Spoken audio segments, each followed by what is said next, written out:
Subscribe कीजिए हमारे YouTube channel नाते रजा को और बेल आइकन को प्रेस कीजिए जिससे आपको हर रोज न्यू वीडियो की नोटिफिकेशन सब्सक्राइब। माँ के पेट से तरबियत का मरहला शुरू होता है। यह गलत फहमी है कि बचपन से तरबियत करो, बचपन से नहीं, बल्कि माँ के शिकम से तरबियत का आगाज हो। जब बाप ने बीज डाला है उसकी बीवी के शिकम में, कुरान तब से कहता है कि हाथ उठा के दुआ करो, अल्लाह मेरी औलाद को शैतान के शर से बचा और उसको नेक बना। अभी औलाद पैदा भी नहीं हुई है, अभी औलाद की पैदाइश भी नहीं हुई है और मरहला आ गया दुआ का।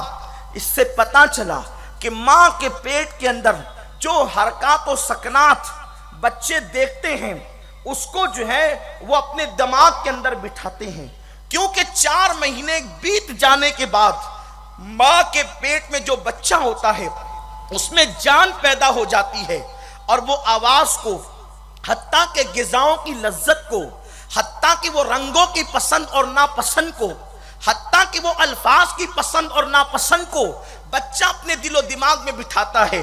ये बहुत तवील गुफ्तगू है, एक एक नुक्ते पर गुफ्तगू हो, कई रातें चाहिए, सिर्फ इशारा करना चाहता हूं। आप नहीं देखते कि गुजराती माँ के शिकम से जो बच्चा पैदा होता है वो गुजराती डिश को पसंद करता है, केरला की डिश को पसंद नहीं करता। हालांकि इंसान तो वो भी है, इंसान तो ये भी है। फिर क्या वजह है कि गुजराती माँ के शिकम से पैदा होने वाला बच्चा यहाँ की डिश को पसंद करता है? इसलिए कि उसकी माँ ने जो खाना खाया वो उस बच्चे की पसंद बन गई। अब बताएं, माँ ने जब उस खाने को पसंद किया वही पसंद बच्चे की हो गई, तो माँ ने जिस किरदार को पसंद किया पेट में वही बच्चे की पसंद हो गई। अब बाहर आने के बाद पसंद तब्दील नहीं होती बल्कि वो घटती बढ़ती रहती है। रही बात पसंद और नापसंद की तो वो पेट के अंदर ही तय हो जाता है। अब लोग समझते हैं हमने पेट से बिगाड़ दिया, पेट के अंदर हमने पसंद ज़िना को किया, शिकम के अंदर हमने पसंद म्यूजिक को किया, शिकम के अंदर हमने पसंद आवारगी को किया, शिकम के अंदर हमने पसंद गाली गलौच और झगड़े फसाद को किया। अब पेट से बाहर आने के बाद इसको मौलवी जी संभालेंगे, तो अब बताएं कैसा होगा? वो तो शिकम से बाहर आने के बाद घटने बढ़ने का मामला होता है, या तो किरदार बहुत ऊंची तरफ चला जाता है या तो वो पसंद घट जाती है। लेकिन पसंद और नापसंद माँ के शिकम में तय होती है। अब उसको अगर तब्दील किया जा सकता है तो मुझ जैसे किसी खतीब की गुफ्तगू से तब्दील नहीं किया जा सकता, बल्कि किसी वली की निगाही से वो चीज बदल सकती है, खिताबत से वो चीज नहीं बदल सकती। क्योंकि बच्चा अगर माँ के पेट से लंगड़ा पैदा हो जाए, कोई डॉक्टर उसका इलाज करने को तैयार नहीं होता। लोग ये कहते हैं माँ के पेट से ऐबी है, इसका ऑपरेशन नहीं होगा।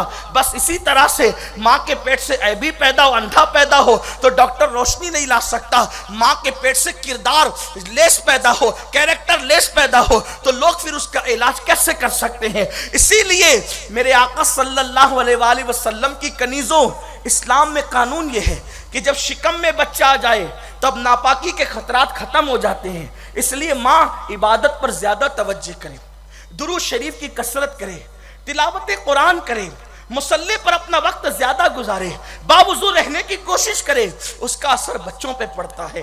अब माँ के शिकम से असरात होते हैं, लेकिन अब परवरिश करना एक बेटी की। एक बात यहाँ पर खास अर्ज करूं, हम समझते हैं कि मेरी बच्ची अभी 1-2 साल की है तो हम उसको चड्डी पिनाते हैं और आधे अधूरे कपड़े पिनाते हैं। हर जगह का ये माहौल है, हर जगह का ये माहौल है। बच्ची अभी छोटी है इसलिए हम उसको आधे अधूरे कपड़े पहनाते। ठीक है, 1-2 साल तक तो जब तक के अब बच्चे इस मंजिल को ना पहुंच जाए कि वो उसका बोझ उठा सकें, छोटे मोटे कपड़े पहनाने में कोई हरज नहीं। लेकिन जब बच्चियां दूध छोड़ दें, चलने लगे, तो उस वक्त बच्चियों को पूरे कपड़े पहनाने की कोशिश करना चाहिए। क्यों? जिस वक्त मगरबी तहजीब के दिलदालों ने नए तहजीब के नाम पर, नई तहजीब के नाम पर जब आधे अधूरे कपड़े यानी आधा जिस्म नंगा रहे, छोटी आस्तीन वाले कपड़े, बड़े गले वाले कपड़े, शॉर्ट कुर्ते जब मार्केट में पहली मर्तबा आए तो दूसरी कौम की लड़कियों ने खरीद करके पहना, लेकिन मुस्लिम औरतों ने खरीद कर नहीं पहना। तो लोगों ने मशवरा किया कि ऐसा क्यों है कि सब लोग खरीद कर पहनते हैं, ये मुस्लिम औरतें नहीं पहनती। تو اس وقت یہ بات کہی گئی کہ بچپنے سے ان کو عادت اچھے کپڑے پہننے کی ہے، بچپنے سے ان کو عادت مکمل کپڑے پہننے کی ہے، تو اب جوانی میں پہنچنے کے بعد ان کو یہ شارٹ کپڑے اجنبی لگتے ہیں۔ تو اگر ان کو جوانی میں شارٹ کپڑوں کا عادی بنانا ہے تو بچپنے سے ان کو شارٹ کپڑوں کا عادی بنا دو، بچپنے سے ان کی عادت جو پڑے گی پھر جوانی میں آ کر ہمیں ماحول نہیں بنانا پڑے گا، اور پھر جو ہے یہ شارٹ کپڑوں کی عادی بن جائے گی۔ اس کے بعد بچپنے کے نام پر، بچوں کے نام پر پھر بچیوں کو شارٹ کپڑے پہنائے گئے، پھر بچیوں کو جینس اور ٹی شرٹ بھی پہنایا گیا۔ ہم یہ سمجھ رہے ہیں میری بیٹی تو ابھی چھوٹی ہے، بچے بڑھتے ہوئے نظر نہیں آتے، بچیاں بڑھتی بھی نظر نہیں آتی، اس لیے اس دھوکے میں مت رہنا کہ بچی ابھی چھوٹی ہے، ہم نے اس کو جنس پہنا دیا تو کیا، ٹی شرٹ پہنا دیا تو کیا، اور ہم نے شارٹ کپڑے پہنا دیے تو کیا، اس کی عادت بنتی چلی جائے گی۔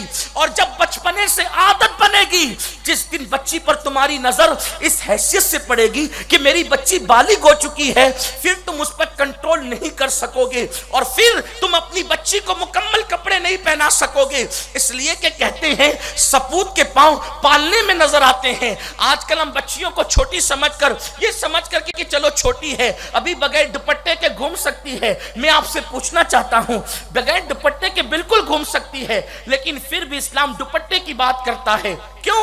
اس لیے کہ دوپٹے کا اس کو عادی بنایا جائے۔ میں آپ پر تنگ نہیں کر رہا ہوں، باتوں کو مشکل نہیں کر رہا ہوں۔ دیکھو، نماز بالغ ہونے کے بعد فرض ہوتی ہے، پھر اسلام نے یہ کیوں کہا کہ بچہ 7 سال کا ہو جائے تو اس کو نماز پڑھنے کے لیے کہو، نہیں پڑھتا اس کو مارو؟ کیوں کہا؟ اس پہ تو نماز فرض نہیں ہے۔ بالغ ہونے سے پہلے اس کو کیوں مارا جا رہا ہے؟ اس لیے کہ بالغ ہونے کے بعد نماز فرض ہوگی، اس سے پہلے اس کو عادی بنایا جائے۔ عادی بنایا، ابھی نماز فرض نہیں ہوئی، اس سے پہلے نماز کی عادت ڈالی جائے۔